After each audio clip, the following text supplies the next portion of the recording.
Kalau korang pakai phone flagship daripada Samsung, korang boleh pakai banyak tau fungsi AI yang best. Jom aku tunjuk dekat korang. First kali kita ada object eraser untuk buang semua benda yang tak diingini dalam gambar. Contohnya kita nak buang objek dekat depan ni. Dengan satu klik je, objek terus boleh hilang dan gambar nampak lebih kemas. Yang ni sebelum, yang ni pula selepas. Cuba tengok, memang kemas kan gambar lepas buang objek yang kita tak nak dalam gambar. Lepas tu kita ada fungsi drawing assist. Boleh lukis je apa-apa gambar. Lepas tu AI akan ubahkan gambar tu jadi lebih cantik tau. Cuba tengok ni. Dekat sini kita boleh pilih lah sama ada nak style watercolor, illustration, pop art, sketch, 3D cartoon dan oil painting. Feature ni memang best lah sebab walaupun kita tak pandai lukis tapi kita boleh hasilkan gambar dan karya yang menarik. Lepas tu kita ada feature portrait studio.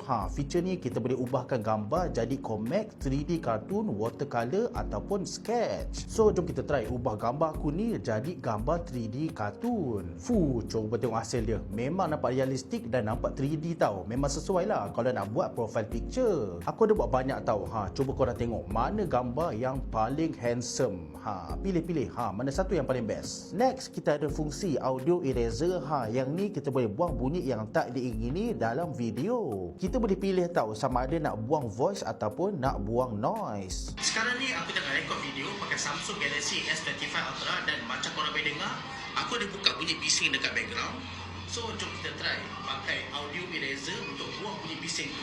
Tengok dia punya kualiti okey ke tak? So jom kita try pakai audio eraser untuk buang bunyi bising tu. Tengok dia punya kualiti okey ke tak?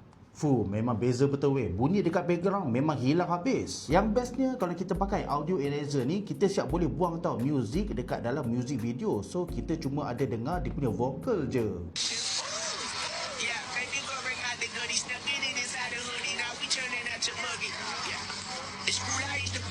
Lagi satu feature yang best, kita ada AI translation. Contohnya korang tak faham tulisan Cina ni, boleh pakai je AI translation dekat sini.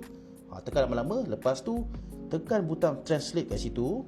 Tengok tu, sekarang ni tulisan Cina dah jadi bahasa Inggeris tau. Tengok, korang dah boleh baca kan? Faham tak apa yang dia tulis? Memang canggih betul kan Galaxy AI dekat Samsung Galaxy S25 Ultra ni. Coba komen kat bawah, apa fungsi Galaxy AI yang korang paling suka?